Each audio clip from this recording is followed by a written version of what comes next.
Listo. Buenas noches a todos. Les doy la bienvenida a, la penúltima clase ya de este módulo intermedio de auxiliar en farmacia y visitador médico. Recuerdan que estamos viendo los grupos más frecuentes, grupos farmacológicos de bastante uso, pues que son más vendidos y vale la pena repasar y entenderlos cómo funcionan. Si se escucha bien el audio, me confirman, se puede ver la pantalla, ¿estamos bien? Vamos a Eso es lo que estábamos revisando el día de ayer, gastroprotectores, vimos el omeprazol, ranitidina, sucralfato, todos los que participan en la barrera gástrica. Y bueno, terminando la parte gastrointestinal, voy a hablar de este grupo diferente, que son los fármacos antieméticos. Enseguida les va a aparecer, ahora sí. Los fármacos antieméticos son los que se utilizan para prevenir o tratar las náuseas y los vómitos. Émesis es un sinónimo también de vómito. Por eso es que se llaman fármacos antieméticos, porque van a tratar esas náuseas o vómitos patológicos. Se puede ver la pantalla, ¿verdad? El internet está un poquito lento, pero el control que estoy haciendo me sale en orden. Perfecto. Entonces, para entender cómo funcionan los fármacos, Shirley, creo que solo eres tú, el resto de las personas lo puede ver y el otro dispositivo por el que hago control se nota la pantalla. ¿Listo? Puedes actualizar tu internet, apagar, entrar y salir y se va a corregir. Entonces, hagamos un recordatorio para los que saben y para los que no, pues lo van a conocer cómo funciona el reflejo del vómito. El vómito no es algo malo. El vómito es un reflejo coordinado entre el sistema nervioso central y los músculos. Es un reflejo en el que participan varios nervios, varias vías aferentes y eferentes para expulsar el contenido gástrico debido a alguna irritación o toxina. Entonces, lo que están viendo ustedes acá, toda esta porción de color amarillo claro, es la corteza cerebral. Aquí abajo vemos el cerebelo y más acá inferior el bulbo raquídeo, todo lo que es el tronco encefálico formado por el mesencéfalo, el puente y aquí abajo el bulbo raquídeo. En el bulbo tenemos un centro, que es el centro de control del vómito. Como ven acá, es el centro del vómito. Y acá le llegan varias señales nerviosas que van a desencadenar este reflejo. ¿De dónde viene? Pues puede venir de varios lugares. Todo lo que están viendo en verdecito son esas señales que le llegan a esta área. El primer lugar y el más importante, obviamente, es el tubo digestivo, el contenido que hay dentro del estómago.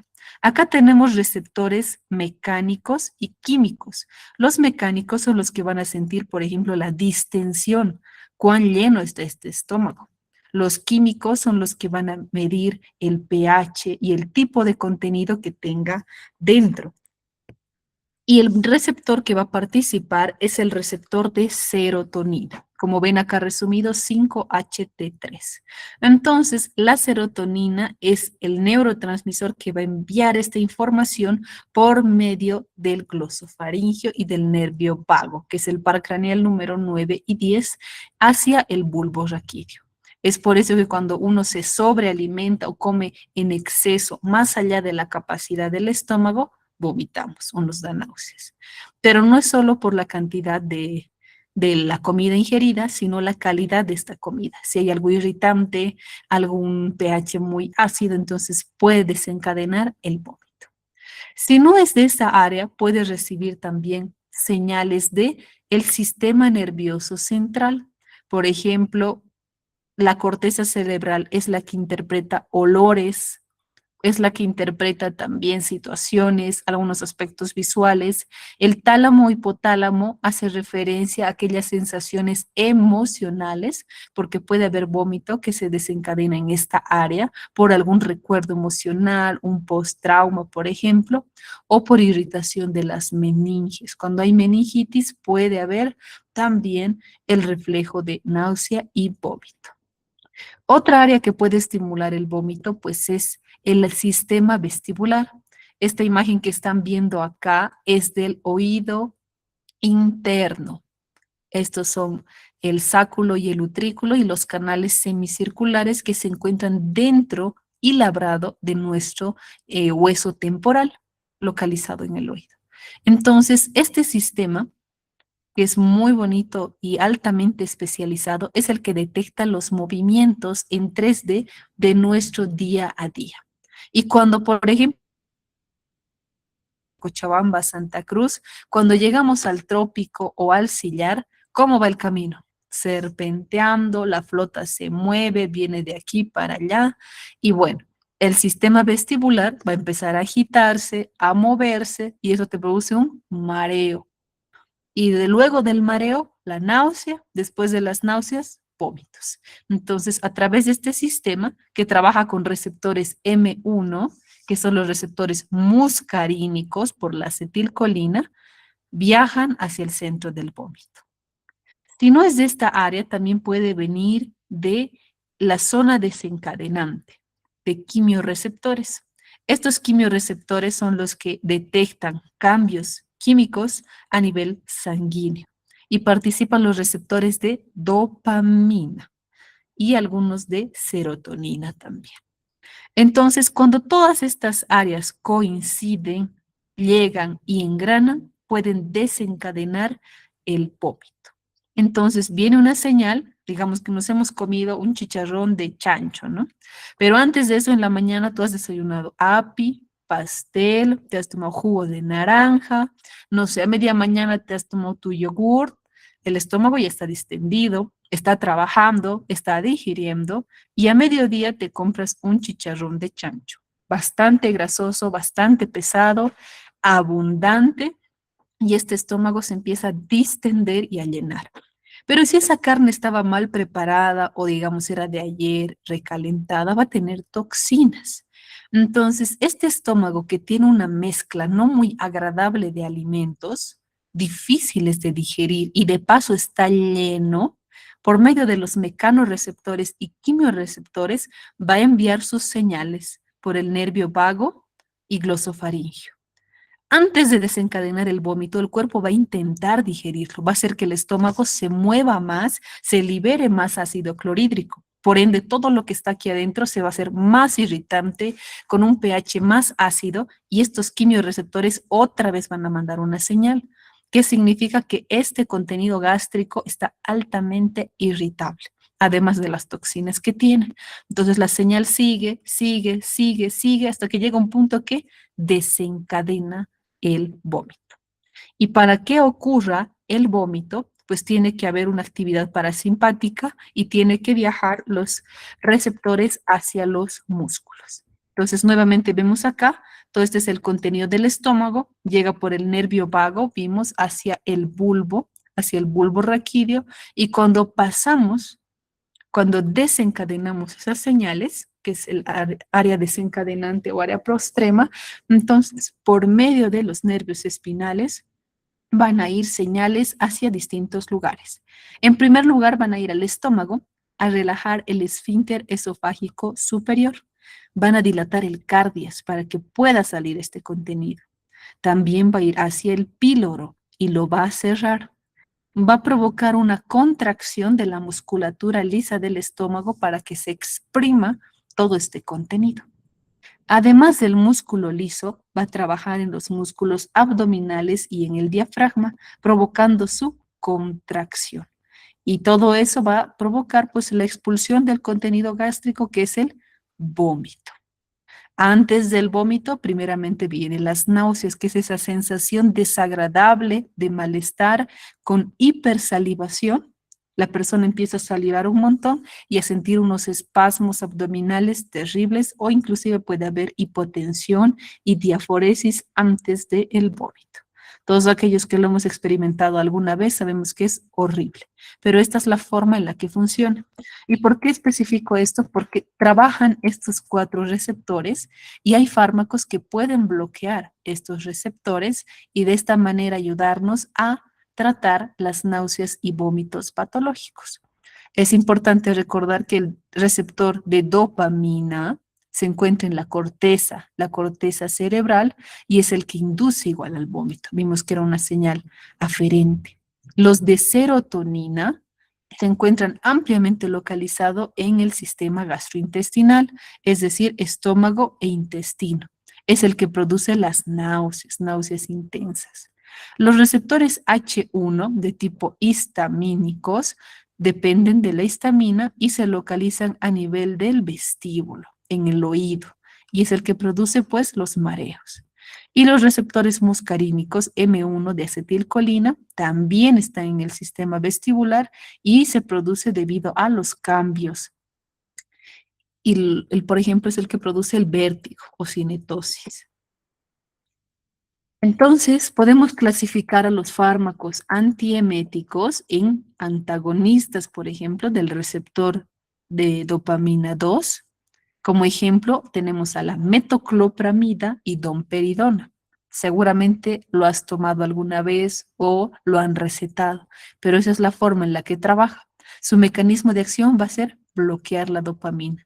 Si yo bloqueo, pues esas señales que le dicen al bulbo vómito, desencadenar vómito, vómito, se va a cortar. Tenemos también a los antagonistas de serotonina, como el ondansetron, que es bastante potente, muy efectivo y ampliamente utilizado en el hospital para el tratamiento, por ejemplo, de vómitos en pediatría, en pacientitos oncológicos, en el que los medicamentos producen unos vómitos incontrolables. Su mecanismo va a ser bloquear la serotonina, no de forma irreversible, sino de forma parcial. Antihistamínicos que participan del dimenhidrinato, por ejemplo, bloqueando receptores H1. Anticolinérgicos como la escopolamina, bloqueando los receptores M1. Y algunos otros naturales que pueden ayudar a prevenir el tema de los vómitos son el jengibre y la vitamina B6. Tienen acción leve, pero funcionan. Entonces, la farmacodinámica de estos, acá vemos como ejemplo a la metoclopramida y domperidona que actúan en receptores de la dopamina. Su resultado al bloquear este receptor va a ser aumentar la motilidad gastrointestinal y estimular también la peristalsis. Eso es clave cuando hay náuseas. ¿Por qué? Porque la náusea viene antes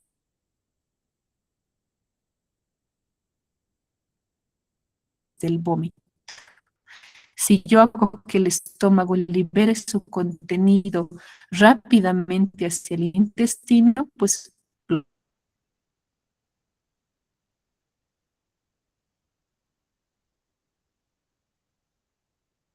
lo va a poder digerir y vamos a evitar que se desencadene un vómito. Por eso es procinético.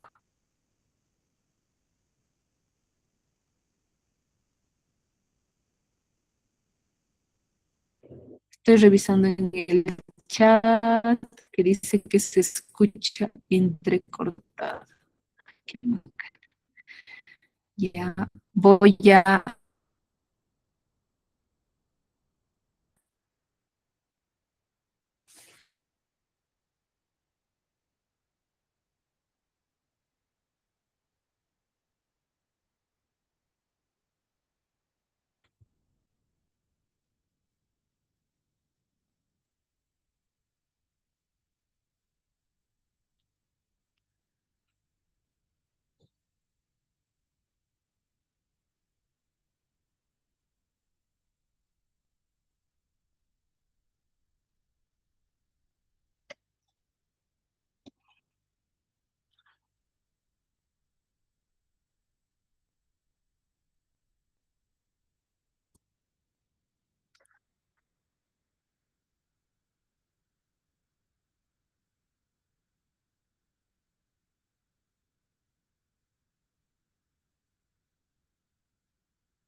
Hola, estoy, a ver, presentando la pantalla. Estoy en la diapositiva 1, donde están los dibujitos de antieméticos. ¿Se puede ver, se puede escuchar o tampoco? Ahorita estoy en la diapositiva 1. Tendrían que ver las imágenes. Estoy entrando ahora a la 2, clasificación, que eso ya lo explicamos. Y nos quedamos aquí, ¿verdad? Acá estaba. Perfecto. Gracias, gracias por hacer notar que no se escuchaba. Comteco, mil disculpas. Bueno, vamos a repetir la parte de los antagonistas de dopamina, ¿verdad? Ahí nos quedamos.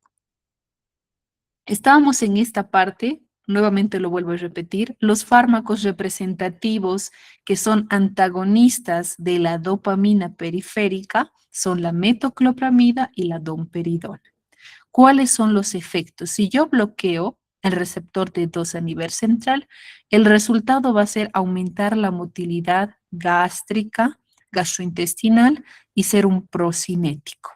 El objetivo de la metoclopramida es disminuir esas náuseas digestivas debido al alto contenido que hay en el estómago. Entonces, si yo hago que el estómago vacíe su contenido hacia el intestino delgado más rápido, voy a cortar el ese factor que desencadena el vómito. Entonces, por eso se dice que es procinético, porque hace que la musculatura gástrica e intestinal avance, que ese líquido, que ese contenido que es abundante, que es irritativo, avance por el sistema gastrointestinal y pueda absorberse o eliminarse. Por eso se lo utiliza de esta manera. La domperidona tiene, al actuar más en el área periférica, actúa mejor disminuyendo el reflejo del vómito. Por su composición química, tiene menos efectos en el sistema nervioso central, sino que actúa más en el músculo visceral. El ondansetron, dijimos que actúa en los receptores de serotonina, su efecto final va a ser disminuir esas náuseas severas, esas náuseas de origen central, de origen químico, ampliamente utilizado en pacientes con quimioterapia o vómitos por fármacos. También se lo utiliza en pediatría porque es bastante seguro y efectivo. Desde la primera dosis de aplicación, pues calma totalmente esas náuseas severas. El dimenhidrinato actúa en los receptores de histamina. Es muy útil para disminuir los mareos por vértigo, por el movimiento, cuando, por ejemplo, viajamos, cuando estamos yendo en curvas o en los juegos, por ejemplo.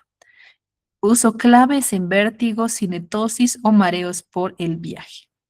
Otro fármaco más de uso hospitalario son la escopolamina, que actúa en receptores M1 muscarínicos, disminuyendo el estímulo vestibular, tratando los mareos y corrigiendo el vértigo.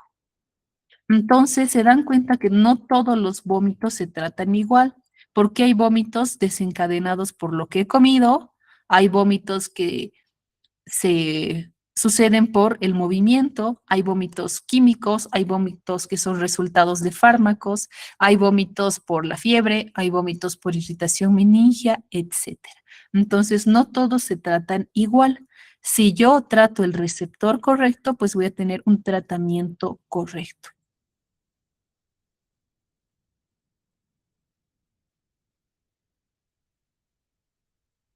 Bueno, me estorba esto, voy a ponerle una animación, me olvidé acá, para poder repasar un poquito de sus aspectos de farmacocinética.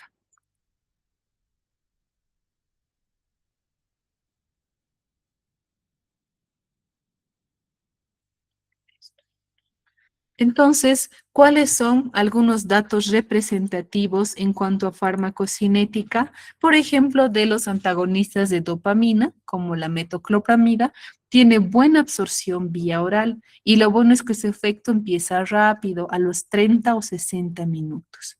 Puede distribuirse hasta el sistema nervioso central, es capaz de pasar las barreras hematoencefálica.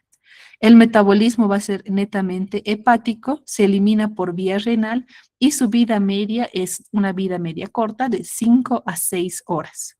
Algunos efectos adversos pueden ser síntomas extrapiramidales, que se refiere más a la acción a nivel de cerebelo. Puede haber ataxia, disminución de la motricidad fina, por ejemplo, y algunas arritmias en el intervalo QT. Esto se encuentra en el ciclo cardíaco.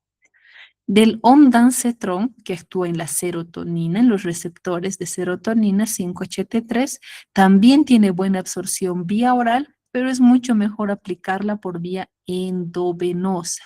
Su acción es rápida y en minutos puede calmar esas náuseas incontrolables que aparecen en quimioterapia. También llega al sistema nervioso central, su metabolismo es similar hepático, eliminación renal. La vida media sí es más corta, pero es muy potente, 3 a 5 horas. Algunos efectos adversos, dolor de cabeza y estreñimiento. El dimenhidrinato, que actúa en los receptores muscarínicos, tiene buena absorción por vía oral y actúa de forma aún más rápida, en 15 a 30 minutos. Llega al sistema nervioso central, metabolismo eliminación similar y dura de 4 a 6 horas su vida media. Efectos adversos, somnolencia. Eso ya lo vimos. Entonces, ¿quién no ha tomado esto alguna vez para viajar, verdad?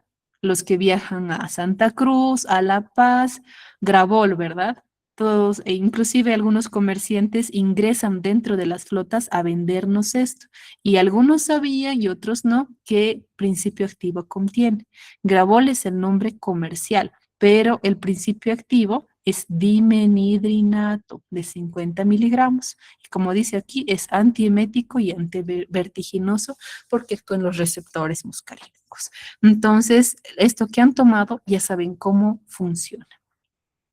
Metoclopramida, además de vía oral, también existe para uso endovenoso o intramuscular. Destacar también cómo la metoclopramida tiene acción en sistema nervioso central cuando se la administra de forma rápida, en bolo, digamos, para disminuir el vómito, puede desencadenar un ataque de ansiedad porque entra en la corteza cerebral. Entonces, es por eso que la infusión tiene que ser muy lenta o mejor si va en solución, no administración en una jeringa de 20 ml y administrar por la vena, no, porque puede desencadenar esa sensación de un ataque de pánico o un ataque de ansiedad. Acá tenemos, por ejemplo, a la espasmotropina. Esto ya más del siguiente tema, que es antiespasmódicos. Ondansetron, acá lo están pudiendo ver, que viene para administración vía oral. Hay en vía oral para niños en jarabito, algunos en comprimido y el más frecuente pues es en frascos viales para administración endovenosa. Entonces, esos son algunos ejemplos de los fármacos antieméticos. Vamos a pasar al siguiente grupo farmacológico que son los laxantes, igual fáciles de entender y bastante frecuentes en cuanto a su venta. Tenemos que recordar esta escala, que es la escala de Bristol, y los criterios de Roma para hablar de estreñimiento. Un laxante, pues una persona. Estreñimiento se denomina pues a una disminución en la frecuencia de evacuación, que puede ser menos de 3 o 2 evacuaciones por semana o por día, una disminución, y a una alteración en la consistencia de las heces. Lo normal es que se encuentre en un tipo 3 de 3 y 4.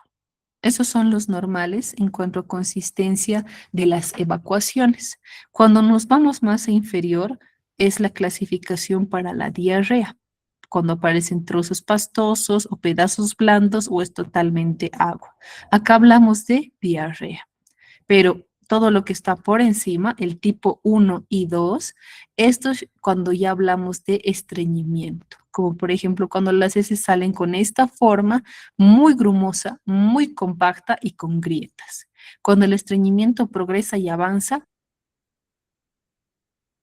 paciente dice que está quizá eliminando como una ovejita o un conejo. ¿Por qué? Porque está totalmente tapado y solo logran salir unas porciones. Entonces, ¿cuál es la fisiología de la evacuación? Pues participan todos estos componentes que ven acá, los músculos del suelo pélvico, el complejo del esfínter anal, y el esfínter anal está formado por una porción que yo lo puedo controlar y otra que no lo puedo controlar. La que podemos controlar es por medio del sistema nervioso central y la que no por el sistema nervioso entérico. Entonces, normalmente después de los 18 meses, más de un añito, el paciente ya empieza a aprender a controlar las ganas de ir al baño. Entonces, esto también es un reflejo que inicia inclusive desde que el contenido intestinal del ilion se libera hacia la válvula ileocecal en el ciego. Esta área que ustedes están viendo acá es el intestino grueso, este es el ciego, el colon ascendente, colon transverso, colon descendente, sigmoides, recto y ano.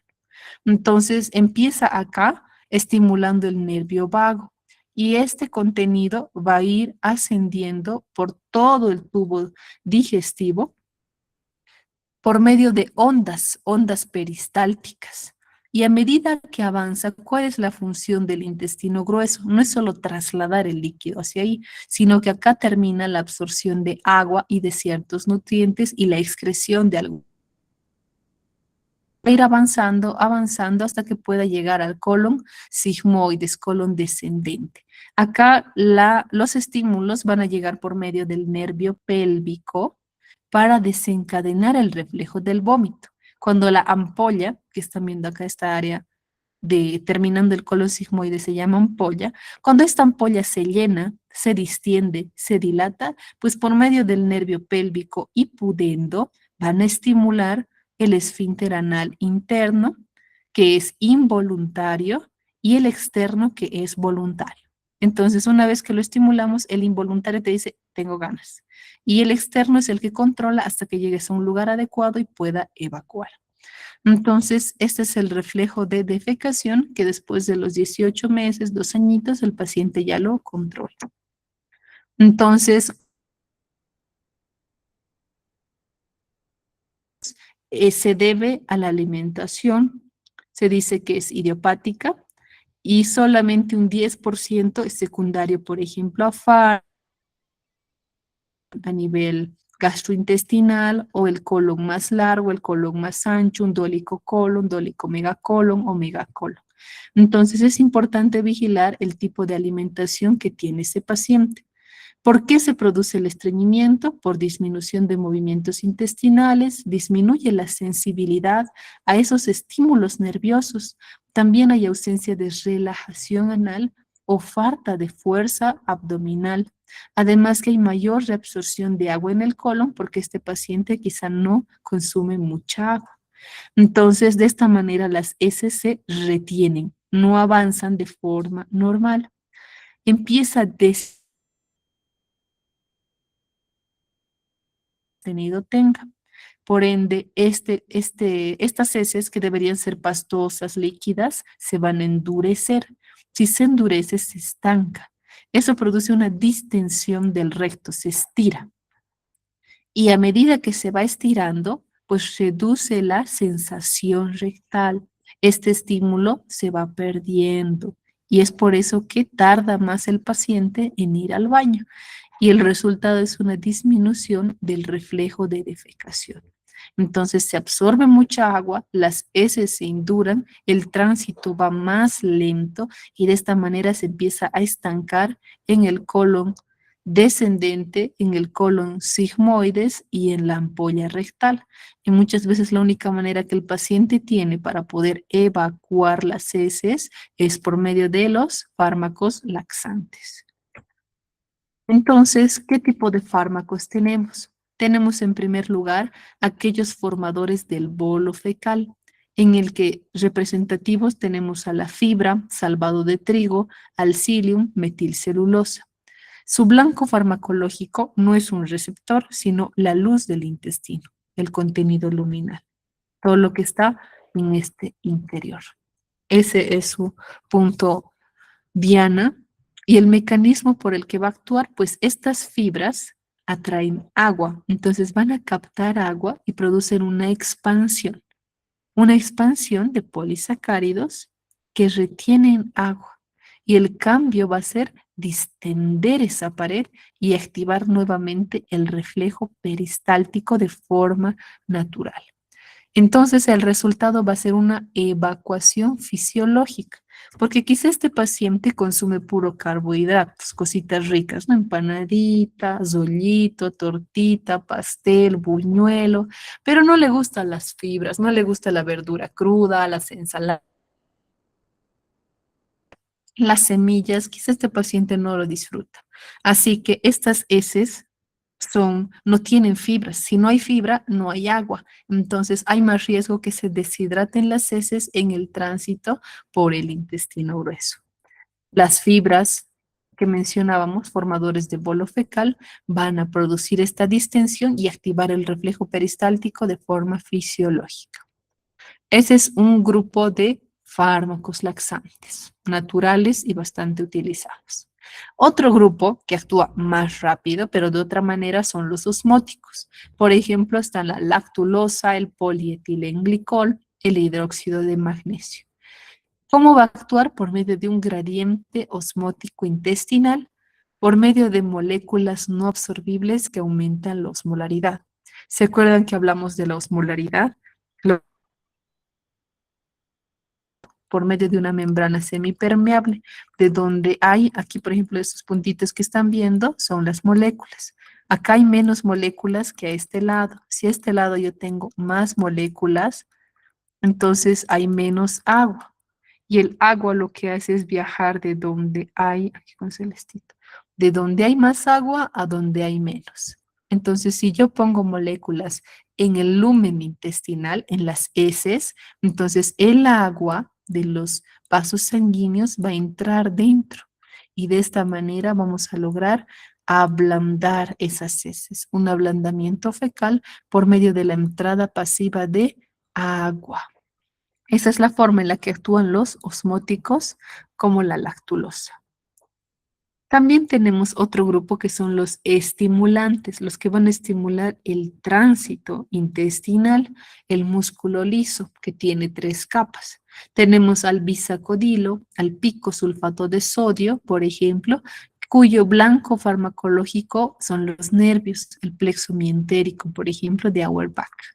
El resultado va a ser una estimulación nerviosa directa y aumentar las prostaglandinas. Si aumento las prostaglandinas, pues este músculo liso a nivel de intestino grueso va a estar más móvil, va a haber motilidad colónica y secreción. El resultado va a ser una evacuación rápida. En otras palabras, es como acelerar el movimiento de este músculo, como pisar el acelerador para que esas contracciones que van súper lento porque el reflejo ha disminuido, avance rápido. Las heces salgan de forma rápida. Además de eso tenemos los ablandadores fecales como el docusato sódico que disminuye la tensión superficial, quiere decir que captan agua y también expanden el lumen intestinal, hace que entre agua en las heces y disminuye bastante el esfuerzo evacuatorio.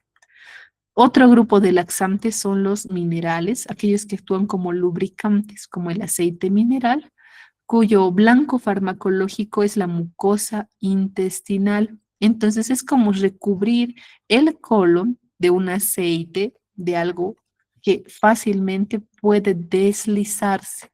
Entonces recubre con un lípido, un recubrimiento lipídico las células y eso disminuye la reabsorción de agua y hace que avance más fácilmente las heces, facilitando el tránsito.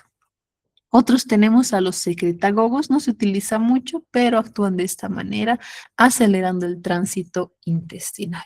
Los más frecuentemente utilizados son como el aceite mineral, ablandadores fecales, los estimulantes, los osmóticos y las fibras.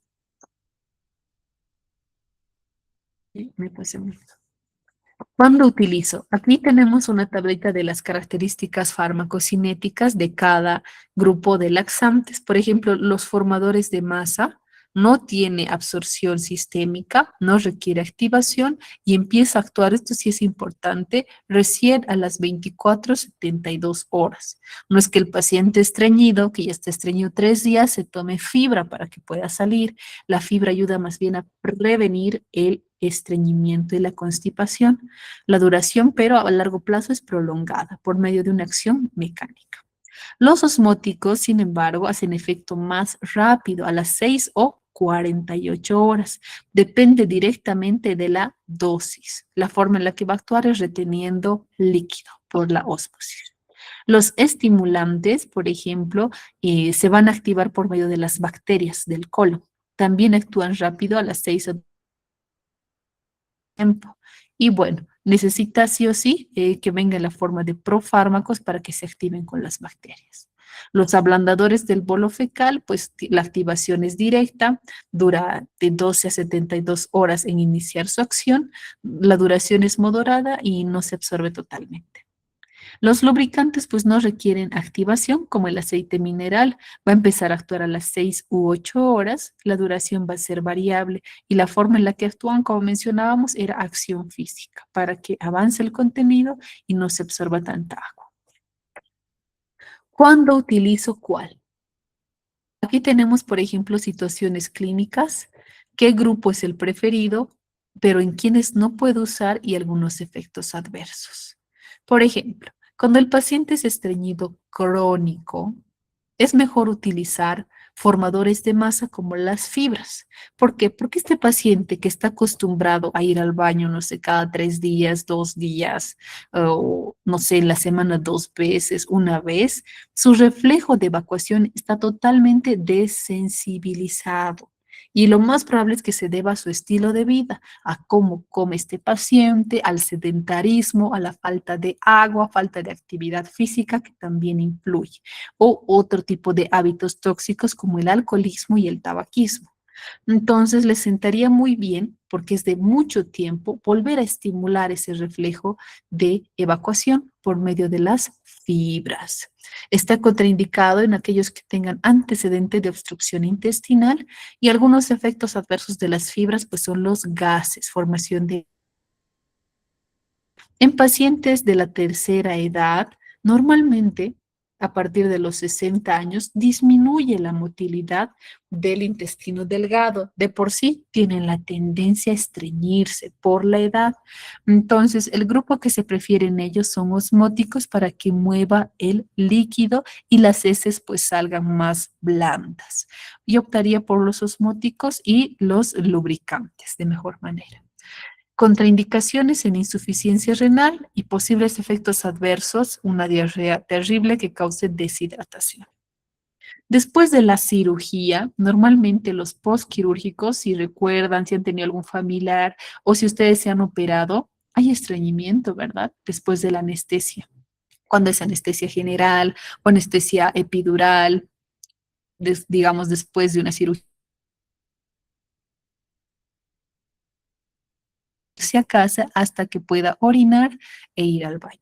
Eso se debe a un bloqueo de los receptores M1 de serotonina.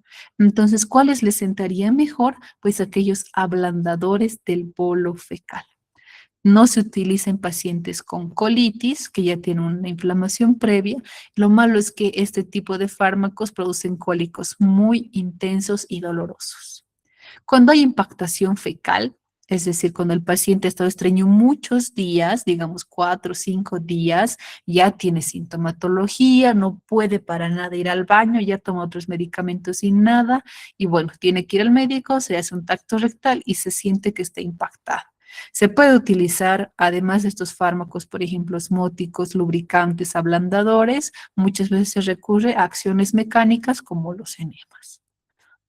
Contraindicado en pacientes que tengan trastornos de la deglución y efectos adversos es que una vez que salga, una vez que el agente osmótico haga su efecto, puede dejar el colon atónico. ¿Qué significa eso? Un colon que no se mueva, que no tenga su peristalsis normal, puede dejarlo como dormido un tiempo. Para preparación intestinal, antes de hacer una colonoscopía o alguna cirugía, se utilizan los osmóticos. ¿Por qué? Porque barren con todo, produce una diarrea tremenda. No hay que usarlo de forma prolongada y un efecto adverso, pues es el déficit de vitaminas liposolubles. Cuando el estreñimiento es refractario, no quiere contraer, pues hay que utilizar estimulantes, pero no se utilicen pacientes que tengan esta alteración previa y efecto adverso, pues diarrea que pueda producir deshidratación. Entonces, ¿cómo elijo el laxante ideal? pues depende del mecanismo del estreñimiento. Hay muchos pacientes que se automedican, pero sería lo mejor, lo ideal, que primero visite a su médico, un gastroenterólogo, un médico general, para poder descubrir la causa del estreñimiento.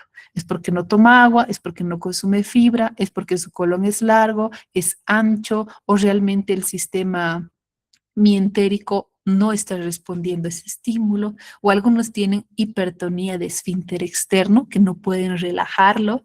Entonces, es importante descubrir la causa y no solo tratar el síntoma, porque quizás se toma el laxante en la noche, evacúa, pero va a seguir con estreñimiento, estreñimiento, estreñimiento, y a largo plazo puede el estreñimiento desencadenar las famosas hemorroides, que es muy frecuente en Latinoamérica, no solo en Bolivia, debido a nuestro estilo de vida con poco consumo de fibras que se encuentran en las verduras, en las semillas crudas. Entonces, si el tránsito de la persona es lento, actúan mejor los estimulantes como el picosulfato de sodio. Si las heces son duras, mejor lo ablandamos con un osmótico porque me va a mover agua, como la lactulosa. Si falta de fibras en los alimentos, pues les damos fibras, un formador de masa. Si hay dolor al evacuar, mejor un emoliente o un aceitito mineral. Entonces, no se olviden de esto, depende mucho del mecanismo de el estreñimiento. Bueno, esto es para hablar de diarrea. Vamos a ver si hay algunas preguntitas. Estaba revisando el chat y ya hay algunas. Además de la señal, dice, ¿el Orlistat es un medicamento que se usa como laxante? No. Un efecto adverso del Orlistat que se utiliza para el tratamiento de disminuir, aquí voy a dibujar. Ay, no. Entonces, el Orlistat es un fármaco que inhibe la absorción de grasas y de colesterol. Entonces, tenemos acá el intestino. El Orlistat bloquea los receptores que hacen que las grasas que se encuentran en los alimentos, los ácidos grasos, absorban, impide su absorción. Y como no absorbo, pues las heces van a ser lipídicas, o en otras palabras, para que entiendan, resbalosas. Si la grasa se queda en las heces y no se absorbe, pues estas heces van a fluir, van a ser resbalosas y rápidamente van a alcanzar el colon sigmoides, la ampolla y el ano. Y un efecto adverso del Orlistat son ese tipo de diarreas, esteatorreas o inclusive incontinencia fecal. El paciente puede no aguantar y hasta manchar su ropa. Así que no es un laxante, sino es un efecto adverso. ¿Se acuerdan que hablamos de reacciones adversas medicamentosas? Entonces es un efecto adverso. Fabiana dice, ¿qué otro fármaco que no sea fibra se utilizaría para una persona que tenga problemas de flatulencia? Las flatulencias, la acumulación de gases puede ser igual por distintas causas. Puede ser intolerancia a proteínas, intolerancia a algún tipo de alimento, alguna disbiosis intestinal. Habla de mucho igual de la edad de la persona, factores de riesgo y su alimentación. Es tan importante todo lo que comemos y se refleja por medio de la frecuencia de evacuación. Luego hay una pregunta bastante larga que dice, el ondansetrón es bastante utilizado como protector gástrico. Antes la ranitidina. Mi pregunta es, ¿el paciente con antibióticos endovenosos o vía oral debe recibir sí o sí el ondansetrón como protector gástrico?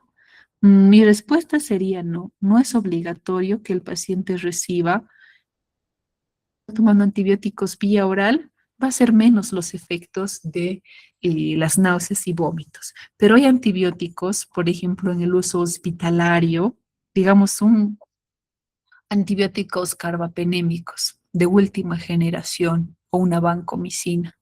Hay fármacos parenterales que sí producen náuseas muy intensas.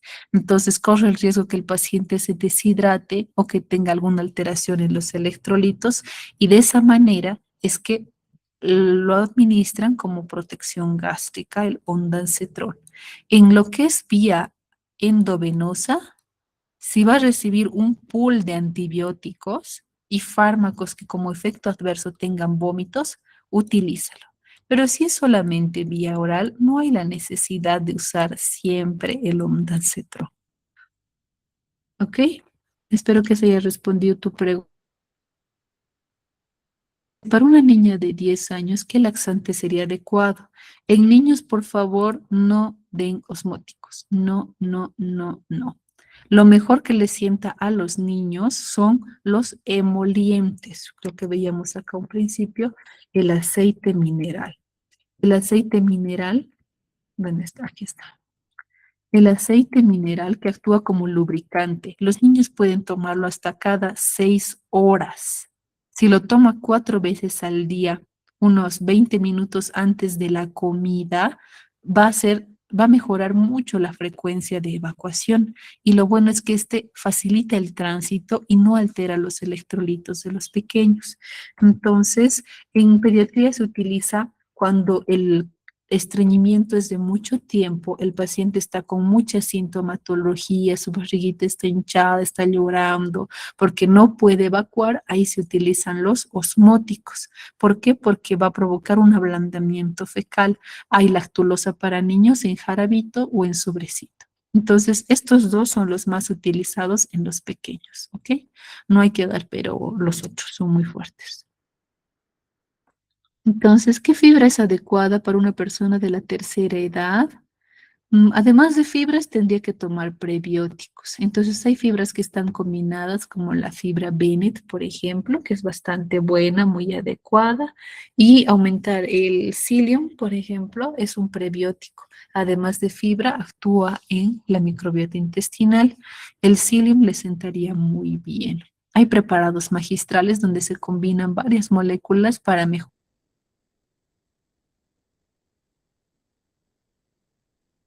Puede consumirlo esta persona, pero que no pase de 2 gramos porque como efecto adverso tenemos las flatulencias o la formación de gases. Laxantes no es difícil de entender, solamente no se olviden de esta parte. Tránsito lento, estimulantes, si las heces son duras, osmóticos para jalar el agua. Falta de fibra, pues le doy fibra. Si hay dolor al evacuar, un emoliente o aceitito mineral. No sé qué fue ese sonido. Ahora, lo contrario a la constipación es la diarrea. Para diarrea no nos conviene cortar las evacuaciones, sino prevenir la deshidratación del paciente. Así que ahora vamos a tocar un poquito de los electrolitos para rehidratar al pacientito.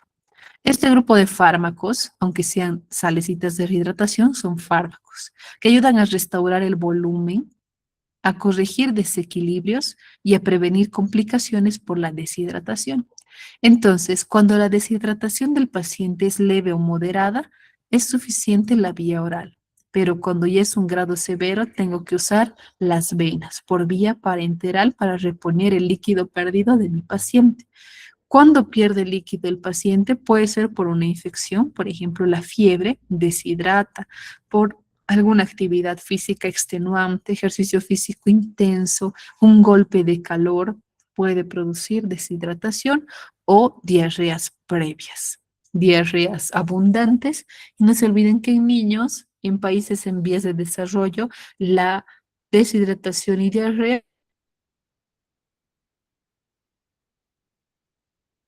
Entonces, ¿cómo yo sé que una persona está con deshidratación leve o moderada o ya es severa? Pues acá tenemos algunos signos y síntomas. Cuando la deshidratación es leve, el paciente va a tener sed, pero su estado de la conciencia va a estar normal, va a estar conservado, va a ir quizá menos veces al baño y la orina va a estar más concentrada. Cuando la deshidratación avanza, pues ya va a ser moderada. Aquí la sed va a ser significativa. El paciente quiere tomar agua con avidez, va a orinar poquito y puede haber síntomas como ojos hundidos, mucosa de la boca, de los ojitos seca, puede haber debilidad, mareos, dolor de cabeza, hipotensión, que se le baja la presión y quiere desmayarse. Y cuando la deshidratación es, uy, la batería se lo permítame.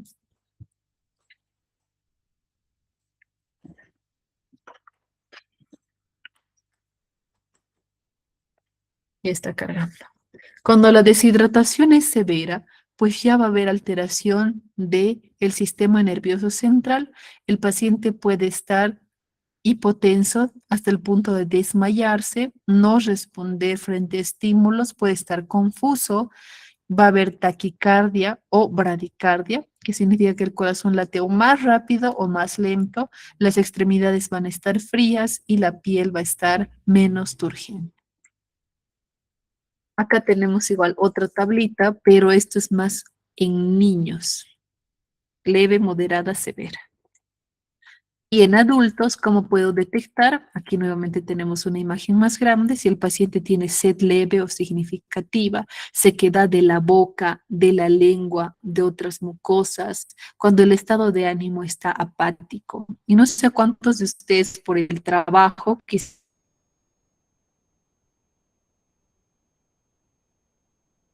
se levantan.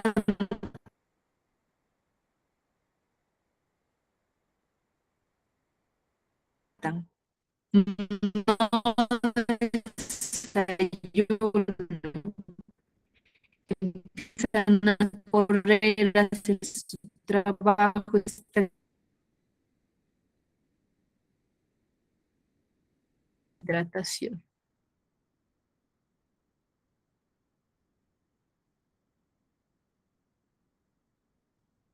No se escucha, ¿verdad?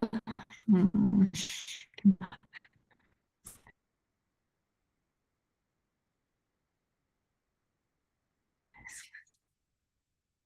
Voy a salir y volver a entrar.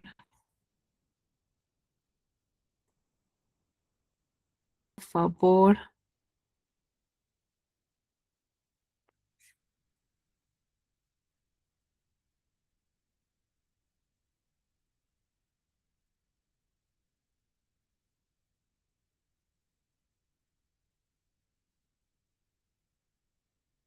Bueno, conecté y desconecté, eso siempre funciona.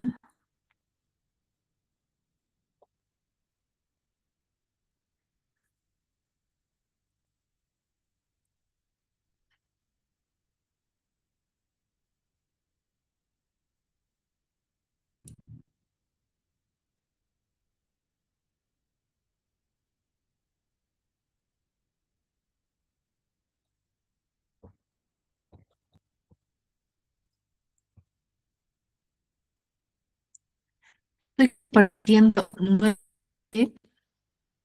me avisa, puede ver o todavía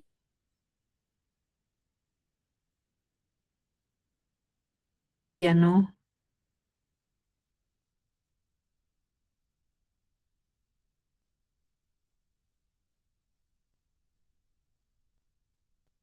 Estoy con Wi-Fi, no sé por qué me hace esto. Hola, hola, ¿se escucha? ¿Se puede ver? Estoy aumentando el volumen y el Wi-Fi. Justo ahora, ni modo. Van a tener de todas maneras la presentación para poder ampliarlo. Es la hora. A esta hora se satura y bueno, como vivo en mi edificio, todo el mundo lo utiliza en mi piso. Creo que ahora ya se puede ver y escuchar un poquito mejor. Aprovecharemos que ahorita hay señal, que si no luego se corta. Estamos revisando síntomas de deshidratación en adultos. Acá, en la imagen que es lila y se ve una personita sentada. Entonces, les explicaba que cuando nos deshidratamos, muchas veces no siempre va a ser después de hacer mucho ejercicio. A veces en el día, cuando nos despertamos, no desayunamos, salimos corriendo al trabajo, tomas el truje a toda velocidad, no tomas, no comes nada, a las 10, 11 de la mañana puede cambiar tu estado de ánimo. Viniste bien, viniste feliz y de la nada te pones irritable y hay dolor de cabeza, no estás pensando bien, puede ser por deshidratación. Es por eso que es tan importante tomar nuestros 2 litros de agua diariamente. Las extremidades pueden ponerse frías, ojos hundidos, menor elasticidad en la piel, debilidad, pulso débil, pueden haber desmayos. El corazón puede latir más rápido o más lento. como les decía, dolor de cabeza, mareos o también calambres. Entonces, estos son alertas, banderas rojas de deshidratación. Y bueno, si la deshidratación es leve o moderada y el paciente tiene su estado de la conciencia intacto, ¿qué quiere decir? Que nos habla, nos responde a estímulos, puede moverse, vamos a usar la vía oral. Para la vía oral tenemos el tratamiento con las famosas sales de rehidratación. Este que están viendo acá es el más antiguo, desde 2003, que lo lanzó la OMS, el suero de la vida, que son sales de rehidratación oral en polvo. Tenemos que estos son los cuatro componentes de las sales de rehidratación. En primer lugar tenemos al cloruro de sodio, que viene de 2,6 a 3,5 gramos, cuya función es retener agua y reponer sodio. Entonces, miren, cuando el paciente ha sufrido una deshidratación por diarrea o por un ejercicio físico extenuante, por mucha sudoración, no pierde solamente agua, pierde también líquido. Pierde también electrolitos como el sodio. Entonces, acá tenemos la barrera intestinal. Miren, cuando yo consumo sodio, el sodio arrastra agua, van juntos. Entonces, ingresa un sodio dentro de la célula y también el agua y eso ayuda a reponer el volumen. Además de eso, hay glucosa anhídrida, un tipo de azúcar que viene entre 13 y 20 gramos.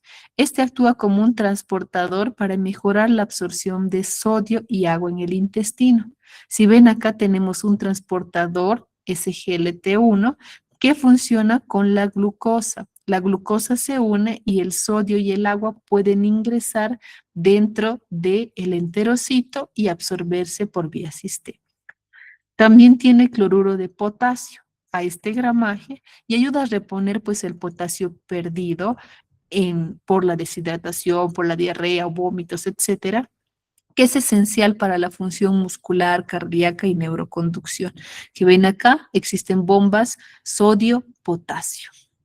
También tiene citrato trisódico en 2,9 a 3 gramos. Este va a ayudar, es justamente un sodio, tiene también ese ion, ayuda a corregir la acidosis. Cuando el paciente se deshidrata, también el pH sanguíneo baja, se vuelve ácido.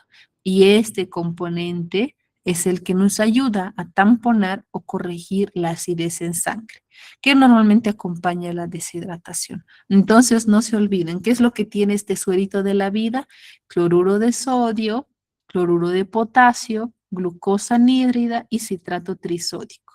Para los que están atentos, esto va a ir en el examen, sí o sí va a ser pregunta porque es vital e importante que lo sepa. ¿Ok? Anótense y espero que hayan escuchado de verdad. Entonces, las sales de hidratación oral podríamos definir como la mezcla precisa de electrolitos y glucosa. Han sido diseñadas a esa cantidad para poder reponer el agua y las sales perdidas durante episodios de diarrea o vómitos. Y realmente si ustedes han tenido la oportunidad de usarlo en algún familiar o en ustedes mismos, se nota como el paciente, entre comillas, revive cuando se le da este suerito de la vida o estas sales de rehidratación. Pues aquí un poquito de su farmacocinética, la absorción es en el intestino delgado de forma bastante rápida, se distribuye en el líquido extracelular, no tiene metabolismo porque solo son electrolitos y luego se elimina por la orina. ¿Cuál es el objetivo de administrar las sales de rehidratación? Prevenir y tratar la deshidratación, que puede ser leve, moderada o grave, pero en leve y moderada sí utilizo sales. Si es grave, ya va a ser por vía parenteral o sueros. Esta deshidratación puede venir por diarreas, por vómitos, fiebre o un ejercicio tremendo que haga transpirar. ¿Cómo se prepara? Sé que ustedes ya lo saben, pero quizá hay alguno que no. O para recordar, tenemos que vaciar este sobrecito en 1 litro de agua hervida fría o agua de sifón fría. ¿Por qué no lo damos tibio ni caliente? Porque el tibio y caliente estimula el vómito. Y cuando el paciente está deshidratado, o digamos está con diarrea, náusea, vómito, no va a tolerar los alimentos tibios ni calientes. Es por eso que siempre le decimos al pacientito, cómprese sales y diluye en una jarrita de 1 litro con agüita natural o fría, pero no tibia ni caliente, ¿ok?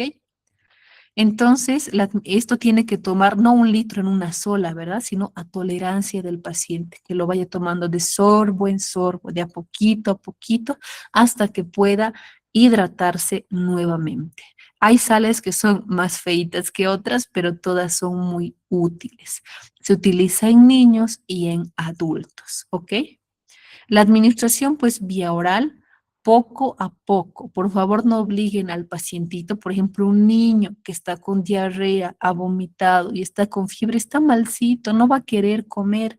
Entonces, de a poquito le tenemos que ir dando, que sea con cucharadas, con jeringuita, poco a poco, este suerito de rehidratación para evitar las complicaciones. Preferiblemente se da después de una deposición líquida, en caso de niños, tipo va al baño, estaba con diarrea, termina, que se calme un poquito y le doy su suerito, de sorbo en sorbito.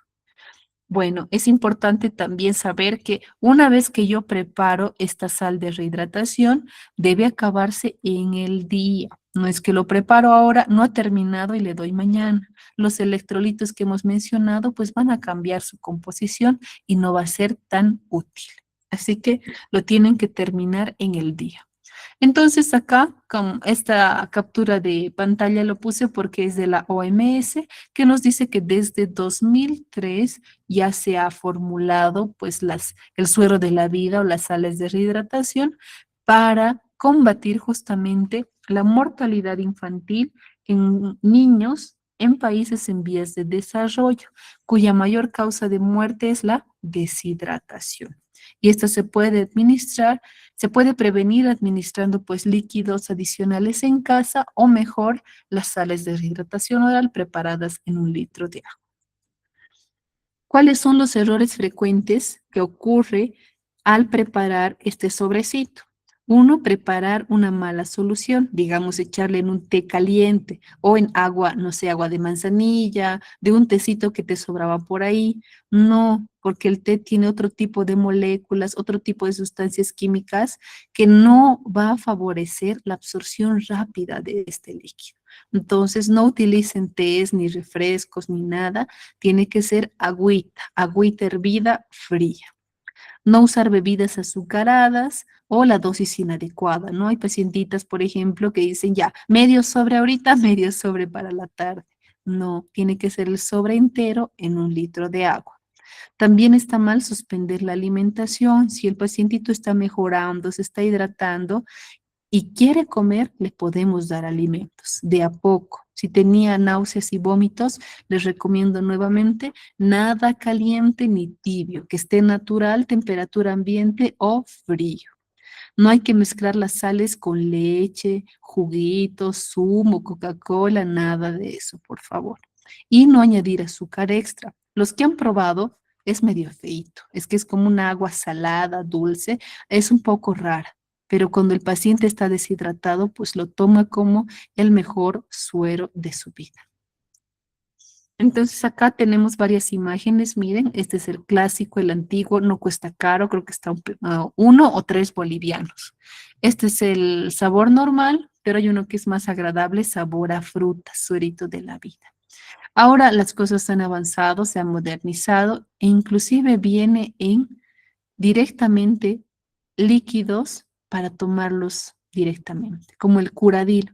Han debido escuchar Curadil 75, que tiene los mismos componentes. Tiene cloruro de sodio, de potasio, tiene dextrosa anhídrida, citrato de sodio. Entonces tiene exactamente lo mismo y viene directamente en sachetcitos, como unos pequeños pilfruits, para que el paciente, si es pediátrico o adulto, lo pueda tomar directamente y es muy agradable, es saborizado. Así que para los niños que no toleran esto, obviamente que es más carito y no necesitas 1, sino 4, sí o sí, pueden también consumirlo. Además de eso, tenemos estas otras presentaciones que vienen, por ejemplo, en botellas de rehidratación, pero aclaro, estos, por ejemplo, Suero, Xanté, Powerade, no tiene todo lo que está en el sobrecito, porque tiene solamente el ion sodio, potasio, tiene dextrosa, pero no tiene el citrato de sodio o no está en las dosis suficientes. Es importante verlo primeramente. Entonces, en niños no le daría como primera elección estos sueros que están de rehidratación que están en botella. Empezaríamos con un Curadil o estas salecitas preparadas para que el paciente lo tome de a poco.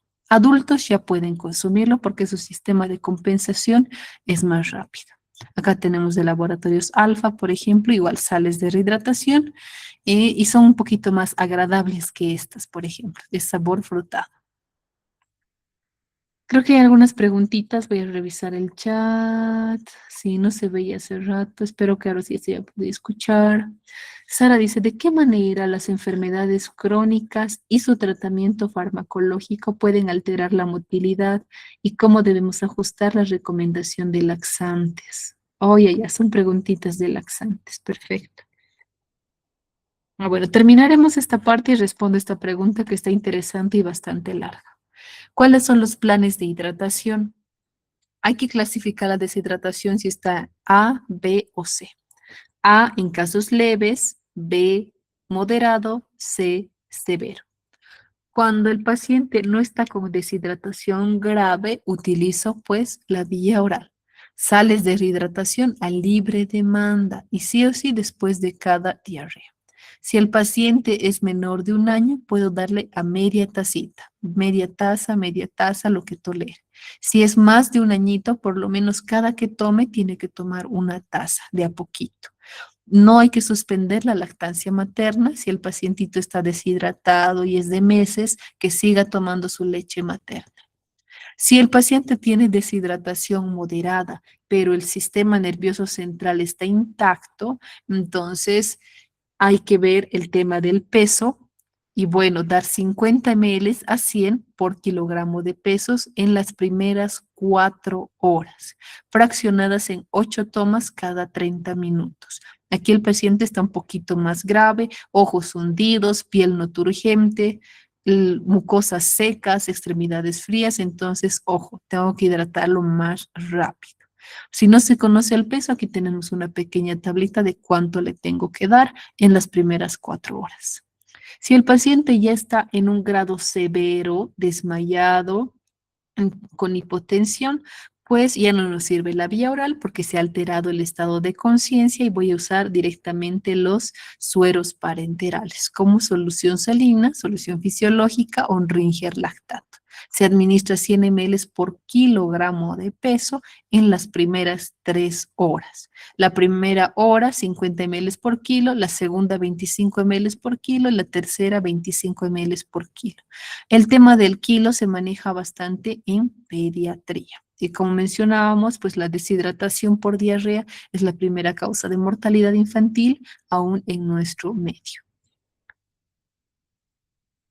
Listo. Pues con eso terminamos la parte de deshidratación. Hay una pregunta bastante interesante en el chat. Nos vamos a ir a esa preguntita.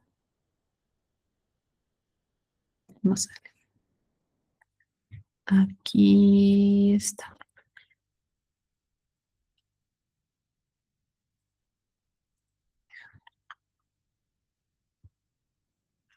Dice, aquí Sara nos decía, ¿de qué manera las enfermedades crónicas y su tratamiento farmacológico alteran la motilidad intestinal?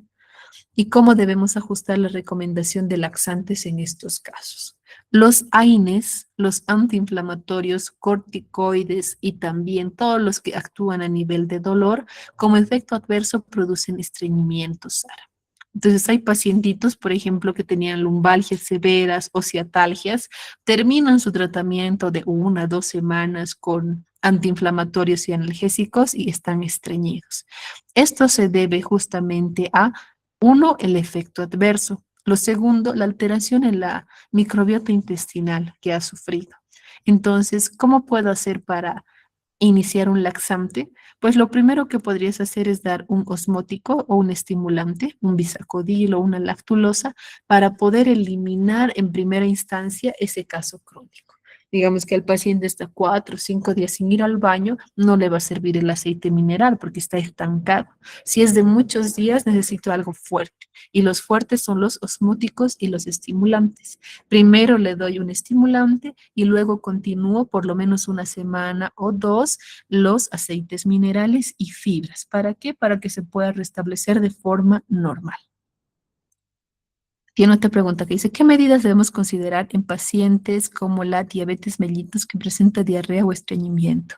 La diabetes sí puede provocar más que todo estreñimiento. ¿Por qué? Por las neuropatías periféricas. Entonces, la diabetes puede hacer que haya menor sensibilidad al reflejo de la defecación.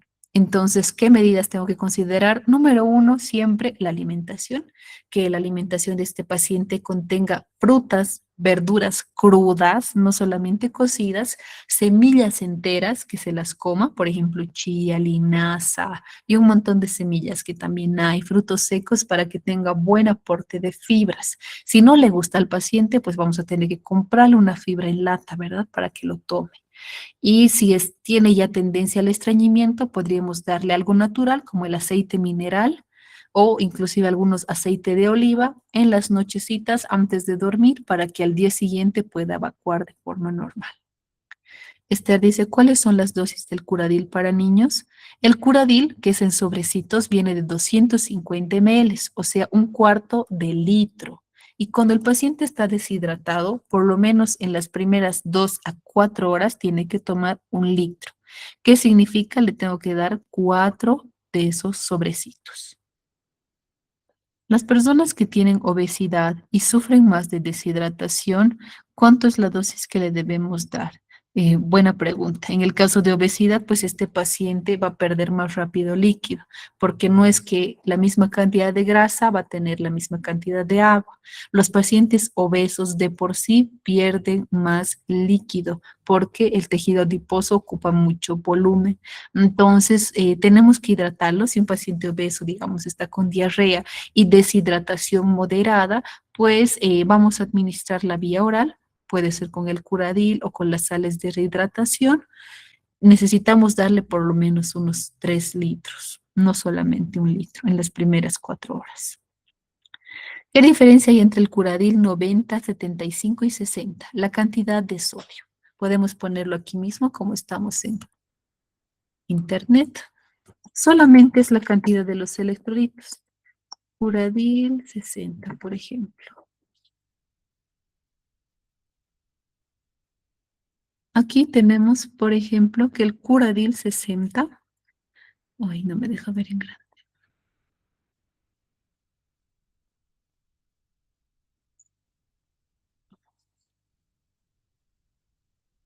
Así de lenta está mi señal.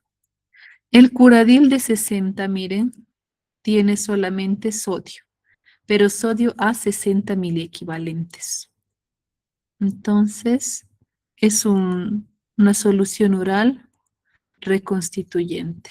Aquí se puede ver completito. Y viene unido al zinc. El zinc está demostrado que mejora bastante el tema de la diarrea, a recuperar la motilidad en las microvellosidades. También tenemos, a ver, no, Curadil 90, aquí está, por ejemplo. Igual la diferencia es la cantidad de sodio que este tiene mayor cantidad. Y dijiste el 75, sí también. Solo es la cantidad de citrato de sodio que este contiene. O sea, cuán salado es la sal de rehidratación. ¿Cuál es el mejor? Pues depende mucho al caso, pero los tres son muy buenos. El más fuerte y efectivo obviamente es el 90. Preguntitas, no sé, dice, ¿las personas con diabetes pueden tomar? Sí, totalmente, pueden tomar. Las personas diabéticas muchas veces tienen tendencia igual a deshidratarse cuando se descompensa su azúcar. Y eso nuevamente es por la ósmosis. ¿Se acuerdan que explicamos que el agua va de donde hay más a donde hay menos? Si la sangre de este paciente tiene demasiado azúcar, entonces el agua va a ir dentro del líquido, dentro de la sangre. Eso va a estimular ir al baño. Entonces va a tener mayores evacuaciones urinarias, más mayor frecuencia y lo puede deshidratar. Así que sí, normal pueden consumir sales de rehidratación los pacientes diabéticos. No es que su glucosa anhídrida va a hacer que se eleve más su azúcar. No, más bien les sienta perfecto para combatir la cetoacidosis. Mujeres embarazadas pueden tomar, no, no altera en absolutamente nada, más bien hidrata y repone al pacientito. Entonces, esas dosis que hemos ido mencionando del Curadil, de las salecitas, que son más económicas, más cantidad, no altera en nada. Es muy buena, muy efectiva, tanto en niños, mujeres embarazadas, personas de la tercera edad, pueden tomarlas sin ningún riesgo. Es económica, accesible y bastante útil. ¿Dónde está? Aquí tenemos las fotitos. Estas salecitas pueden ser consumidas por mujeres embarazadas. ¿Alguna pregunta más con respecto a sales de rehidratación, laxantes o antieméticos? Creo que quedó bastante claro, ¿verdad? No es difícil ni complejo de entender su mecanismo de acción. Laxantes en embarazadas hay que evitar. Solo podemos dar los naturales, como por ejemplo las fibras y los aceites minerales. No puedo dar los estimulantes porque si estimulo el músculo liso puedo desencadenar inclusive contracciones uterinas. Así que no. Estimulantes no podemos dar, pero sí podemos brindarle a la pacientita todo lo que es natural con fibras y aquí están los emolientes o lubricantes, aceite mineral. ¿Alguna pregunta más que les haya quedado? ¿Alguna duda con respecto al estreñimiento, deshidratación, vómitos, náuseas? Creo que no, ¿verdad? Mañana terminamos nuestra clase. Vamos a hablar del tema de almacenamiento de los fármacos, los lugares donde se tiene que organizar la farmacia y también un poquito de la normativa de nuestro medio, el tema de sedes, facturitas, etcétera. Así que gracias por prestar atención, por estar atentos, por mandar sus mensajitos y también por la paciencia, chicos. Estoy con Wi-Fi, pero miren, es con Teco y justo hoy en la penúltima clase nos ha fallado. Así que gracias por la paciencia. Van a tener las diapositivas, ahí pueden estudiarlas y repasarlas mejor.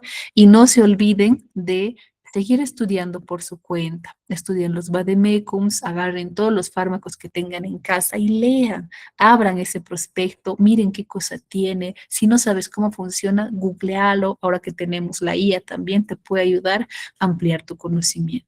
¿Listo?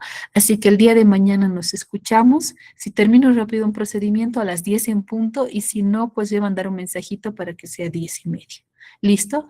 Gracias por su atención. Ahí termina la clase del día de hoy. Creo que hay una pregunta más. A ver, a ver. Había una pregunta.